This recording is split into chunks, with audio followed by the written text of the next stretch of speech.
নম্বর অঙ্কটা দেখি। তৃতীয় অধ্যায়। একটি ত্রিভুজাকৃতি জমির ক্ষেত্রফল 264 বর্গমিটার এবং এর ভূমি 22 মিটার হলে উচ্চতা নির্ণয় করো। তো প্রথমে আমরা কি কি দেওয়া আছে দেখি। দেওয়া আছে জমির ক্ষেত্রফল কত দেওয়া আছে, 264 বর্গমিটার। আর কি দেওয়া আছে, ভূমির পরিমাপটা দেওয়া আছে, ভূমি দেওয়া আছে কত, 22 মিটার।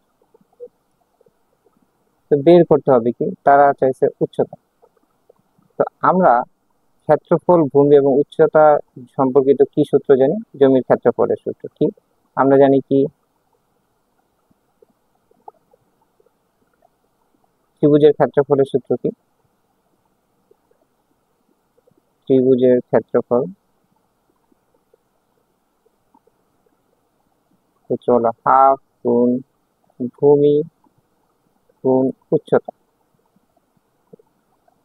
আমরা যদি এইটা জানি তাহলে তো এই ক্ষেত্রফলের মান কত দেওয়া আছে, 264। তো ক্ষেত্রফলের জায়গায় 264, ভূমির জায়গায় 22 বসালেই তো উচ্চতার মানটা এসে পড়ে। তো আমরা লিখতে পারি কি, প্রশ্ন মতে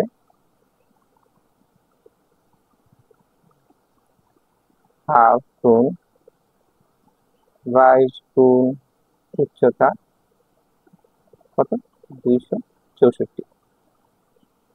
তো এই হাফ ওই পাশে গেলে কি হবে, এই দুই ভাগ আকারে আছে, ওই পাশে গেলে গুণ হয়ে যাবে। 22 গুণ উচ্চতা সমান সমান 264 গুণ 2, আর এই 22 গুণ আকারে আছে, ওই পাশে গেলে হবে ভাগ, গুণ 2, 22 দিয়ে ভাগ। তো কাটাকাটি দেই 11, 264-কে 11 দিয়ে কাটলে হয় 24। সুতরাং উচ্চতা কত আসলো, উচ্চতা 24 মিটার, এটাই আছে।